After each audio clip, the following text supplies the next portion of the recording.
Remember when grabbing a burger felt like a little celebration?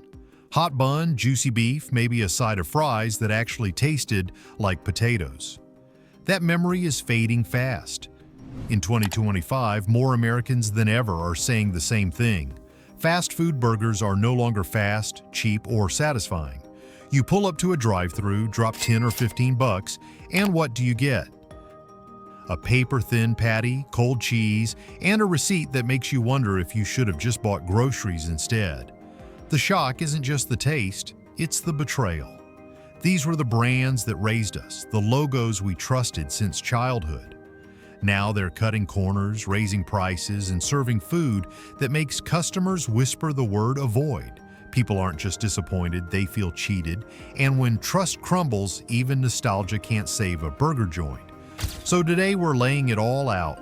5 chains you should steer clear of at all costs, and 2 rare safe havens that still remind you what a burger can be. 1. Jack in the Box, symbol of scandal. Jack in the Box is the kind of chain that proves one thing can wipe out decades of loyalty: trust. For so many people, the name still sparks a memory of cheap tacos on a late-night drive, or that bacon ultimate cheeseburger you grabbed after a concert when everything else was closed. It used to be fun, it used to be reliable, the kind of place you could count on to satisfy a craving at midnight without breaking the bank. But that was then, and this is now. The problem with Jack in the Box is no longer just about taste, it's about safety. Scroll through customer stories and you'll find a disturbing trend. Over and over, people describe walking away not with a full stomach, but with food poisoning. Some say maybe it was just their local store, but others echo the same warning. Don't risk it.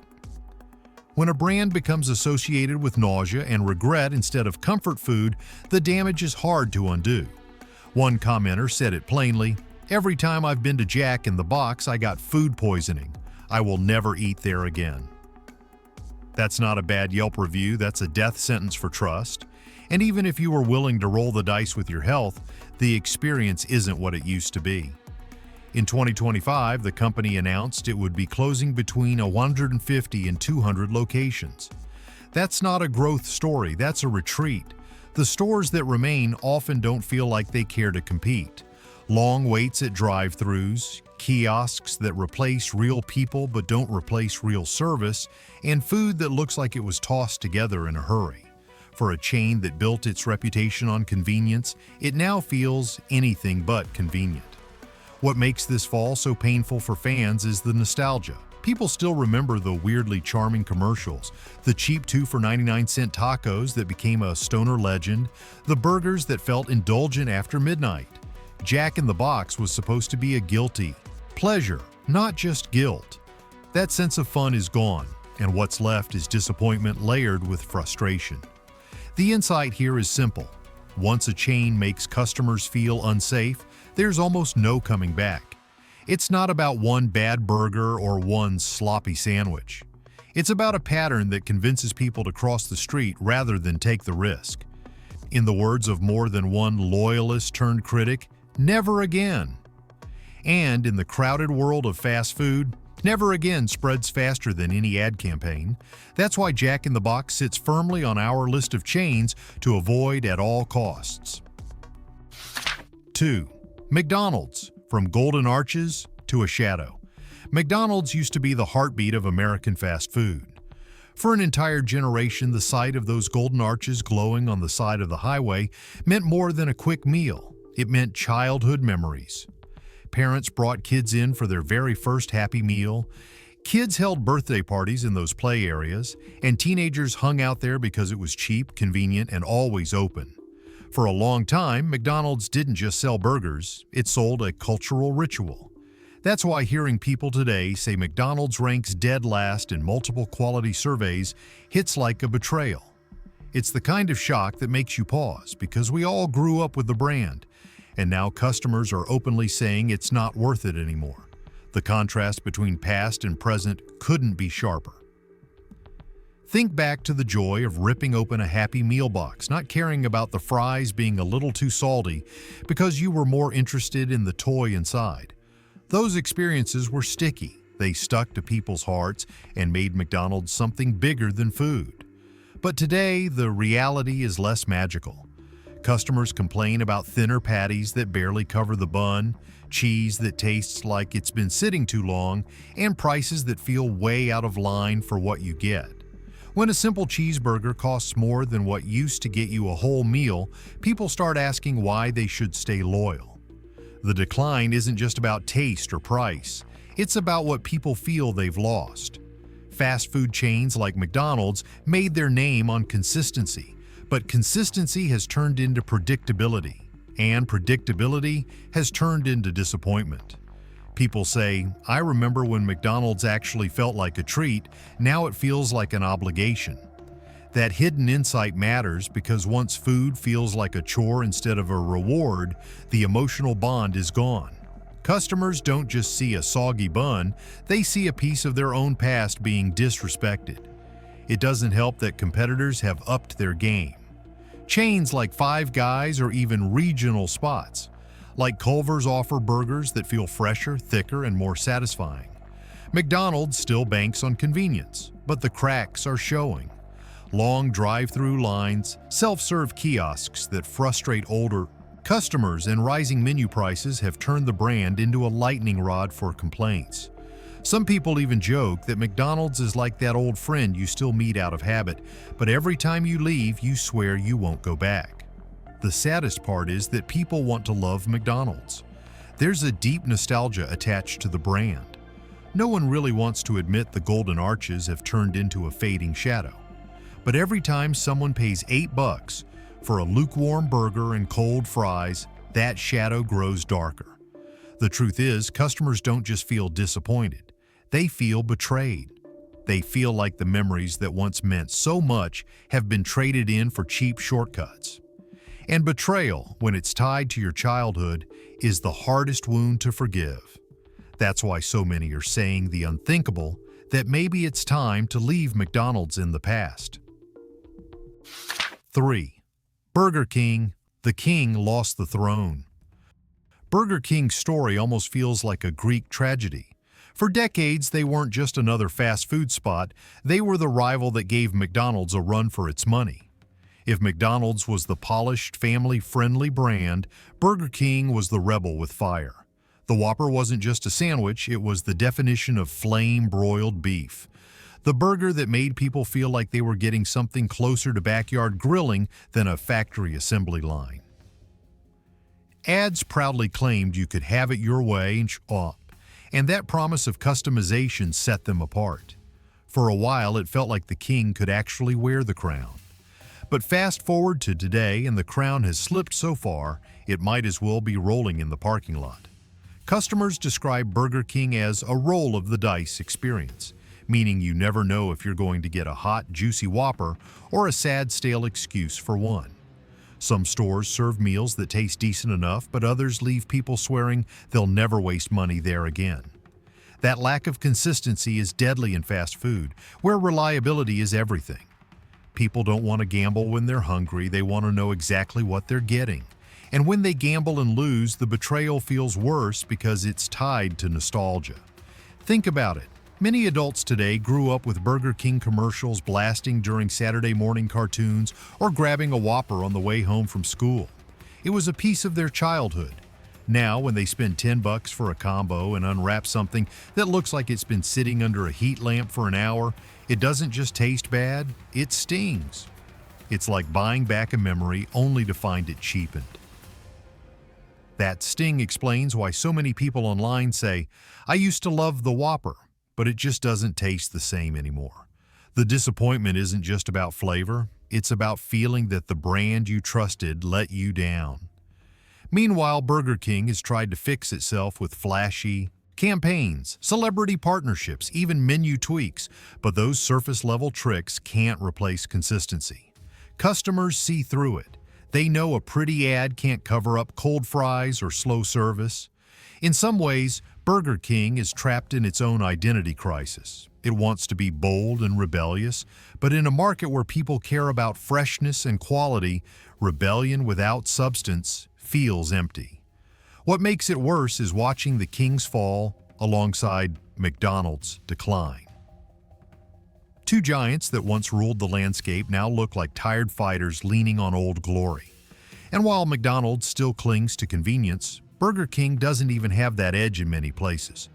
For some, going to BK feels like chasing a ghost, hoping to relive that taste of flame-broiled beef, only to walk away with regret. That's the insight that cuts the deepest. People are buying nostalgia but receiving trash. Once that pattern repeats enough, the king isn't just dethroned, he's forgotten. 4. Wendy's, the curse, behind Dave Thomas. Wendy's hasn't been good since Dave died. That blunt comment from a longtime customer sums up what millions of people have been whispering for years. Dave Thomas wasn't just the founder, he was the face and soul of Wendy's. His commercials made him feel like a friendly uncle inviting you in for a square burger and fries. He stood for quality, for fresh beef, and for a kind of authenticity that made Wendy's feel different from the bigger, colder brands. When he passed away in 2002, many fans say the food never tasted the same and the brand never felt the same either. Back in the 80s, Wendy's owned the culture with the legendary "Where's the beef" slogan. It was funny, it was sharp, and it became bigger than just advertising. That line was quoted in politics, in movies, in everyday conversations. It turned Wendy's from a burger chain into a piece of American pop culture.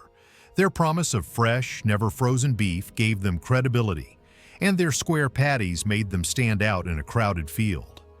For a while, Wendy's was the clever underdog that punched above its weight. People remember that with genuine warmth. But when you fast forward to today, the story feels like a slow unraveling. The rebranding attempts, tweaking logos, changing packaging, introducing Dave's Hot and Juicy or later the Made to Crave lineup, have never really stuck. Instead of capturing nostalgia, they reminded people of how far the chain had drifted. Customers complain that the burgers often look messy and taste uninspired, and the buns, once praised, are now called flat and lifeless. It's not just about flavor, it's about losing the emotional bond. The real tipping point came in 2024 when Wendy's tested what they called dynamic pricing. That phrase alone was enough to send fans into a rage. The idea that the same burger might cost more at lunchtime than in the afternoon felt like a betrayal.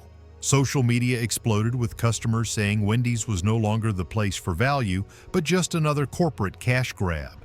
Combined with steady price hikes, the once loyal fan base began to drift away.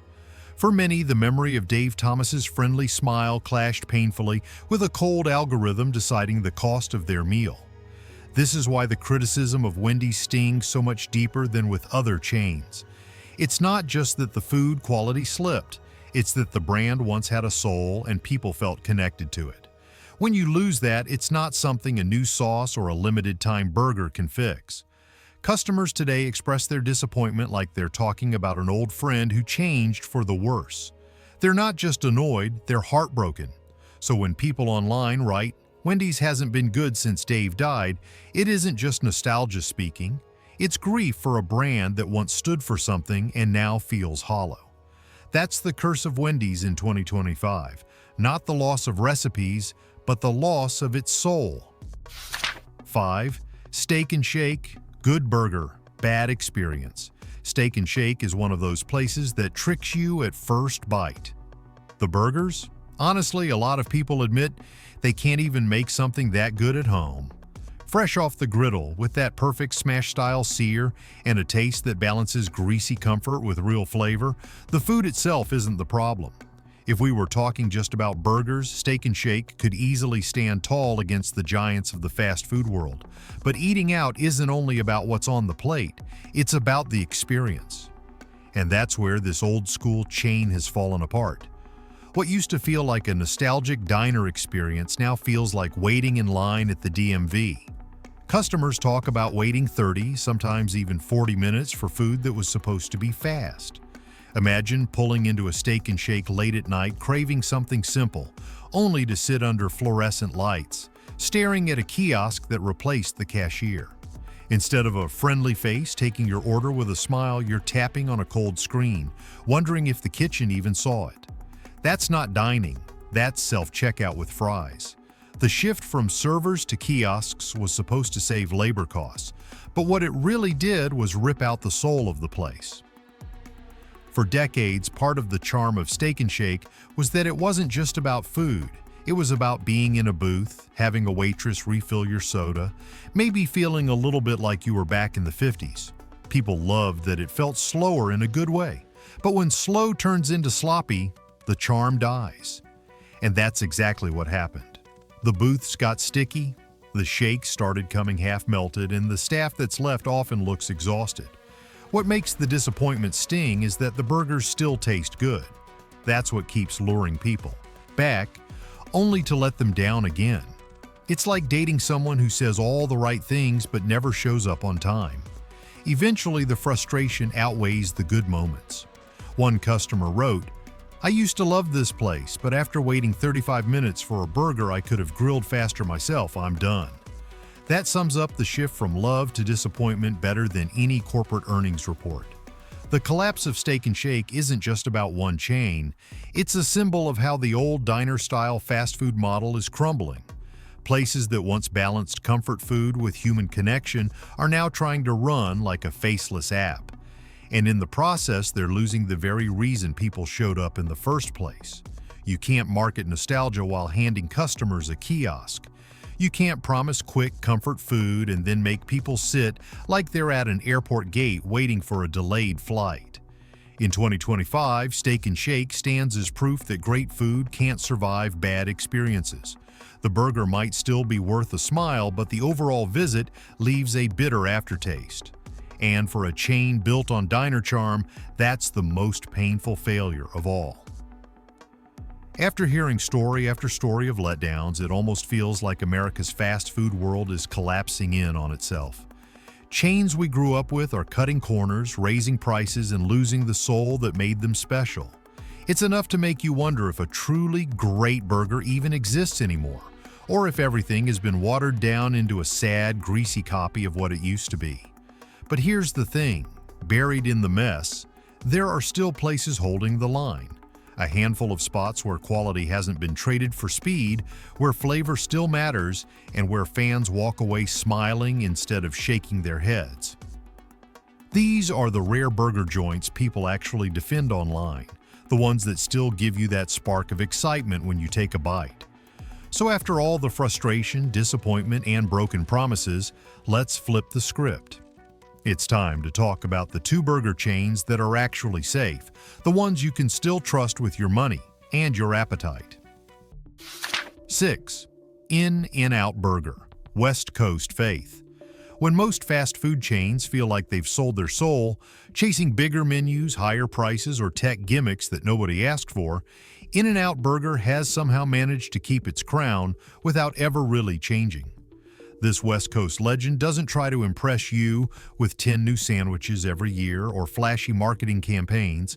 Instead, it sticks to what it has always done best: a simple menu, consistent quality, and a fan base that treats the place more like a religion than a restaurant. The truth is, in a world where fast food often feels cheap and soulless, In-N-Out still feels pure. Part of the magic is in the simplicity. You walk in and you know exactly what you're going to get: burgers, fries, shakes. That's it. But the beauty lies in how well they do those three things. The beef patties taste fresh, the lettuce still has a crunch, and the fries, while often debated, are unmistakably cut in-house. For those in the know, there's the secret menu where you can order an animal-style burger dripping with grilled onions and special sauce, or go protein-style if you're trying to dodge the bun. It's a brand that manages to stay exciting without overwhelming you. What's even crazier is the value. While other chains have jacked up their prices to the point where you need a small loan for a combo meal, In-N-Out has kept its prices shockingly fair. People often walk out saying, "I can't believe it only cost me this much." Even the late Anthony Bourdain, a man who could have eaten at any high-end restaurant in the world, called In-N-Out his favorite fast food burger. That kind of praise tells you everything you need to know. When a world-class chef is lining up for the same double-double that teenagers grab after a late-night drive, you know the brand is tapped into something timeless. The loyalty it inspires is unlike anything else in the fast food world. There are stories of people fresh off the plane in California skipping luggage claim just to hit the nearest In-N-Out. It's become a rite of passage for tourists, and for locals, it's a point of pride. There's comfort in knowing that the burger you bite into today tastes exactly like the one you had 10 years ago. No shrinkflation, no gimmicky limited editions, just consistency. And maybe that's why In-N-Out feels so different. In an age when chains are trying to be everything at once, half app developer, half food lab, In-N-Out has doubled down on being what fast food was meant to be in the first place. Fast, affordable, satisfying. It isn't perfect, of course. The fries spark endless debates and the lines can test your patience. But when the worst complaint is that too many people want your food, you're doing something right. In-N-Out Burger in 2025 isn't just surviving the chaos of the fast food industry, it's thriving. It's proof that simplicity can outlast trends, that loyalty can't be bought with gimmicks, and that sometimes the most powerful move a brand can make is to resist change. For millions of fans, this is what fast food should be. Simple, honest, and worth craving every single time. 7. Five Guys, customization and stable quality. Five Guys has always felt like the odd one out in the fast food world, and that is exactly why people keep coming back. While most chains are obsessed with speed, deals, and stretching ingredients until they barely resemble food, Five Guys leans into something that feels almost handcrafted. The experience starts when you walk in and see bags of potatoes stacked against the wall like a promise. They are not hiding anything, they are saying, "Here is what we use and we are proud of it." That small detail sets the tone for everything. Else, what makes them stand out is the control they give you. The menu looks simple at first glance, but the magic lies in the endless combinations. You get to choose from a list of toppings that can turn the same burger into 100 different versions. Want jalapenos with grilled mushrooms? Extra pickles with barbecue sauce? Or maybe keep it clean with just cheese and lettuce? It is your call, and the staff makes it feel like no order is too much trouble. That freedom creates an almost premium feeling, like you are designing something that belongs only to you, not pulling something limp out of a warmer. Yes, the prices are higher than the average drive-through burger, and people notice. But here is the key. Customers are not just paying for food, they are paying for the confidence that every visit will deliver the same juicy, messy, overstuffed burger that tastes like it came off a backyard grill. In a market where people complain about smaller patties, colder cheese, or chains cutting corners, Five Guys stands firm. As one fan put it, most consistently good in my area. That kind of consistency is rare, and when you find it, it feels worth every extra dollar. Another reason Five Guys earns trust is the atmosphere. You hear the sizzle from the grill, smell the fries cooking in peanut oil, and watch your burger get wrapped in foil right in front of you. It feels honest, raw, and a little bit chaotic, but in the best way. There are no touch screens replacing humans, no half-hearted gimmicks. It is a place where the food feels like the star, not the technology around it. That sense of reliability is exactly what keeps customers loyal, even when the price tag makes them hesitate. In a strange way, Five Guys feels like the anti-fast food fast food. It is not about shaving seconds off your order time or tricking you with combo deals. It is about reminding you that even quick meals can feel substantial and personal. People leave with greasy hands, a full stomach, and the sense that they got something real, something they cannot easily replicate at home. So while other chains gamble with shrinking menus or bloated branding campaigns, Five Guys quietly continues doing what it has always done. The formula is simple but powerful. Let the food speak for itself. Let the customer feel in control and never compromise on consistency. That is why, even in 2025, with an endless list of burger options, Five Guys still sits in a category of its own, trusted by those who care less about the cheapest price and more about the meal that actually delivers what it promises. So here we are in 2025, staring at a fast food map that feels more like an emotional roller coaster than a menu. 5 chains that once promised quick comfort now leave behind scandals, long waits, watered-down flavors, or just the hollow echo of what they used to be. Jack in the Box, McDonald's, Burger King, Wendy's, Steak and Shake. They remind us how quickly trust can vanish when a brand forgets its soul. On the other hand, In-N-Out and Five Guys stand tall as proof that value doesn't always mean cheap, and that consistency and honesty still matter in a world drowning in shortcuts. They deliver not just food, but the kind of feeling people want to come back to. Now the real question is yours. Which burger do you think still deserves the crown? Or maybe it's time to admit the best burger might just be the one sizzling in your own kitchen. Drop your experience in the comments and let's see whose story sparks the loudest debate.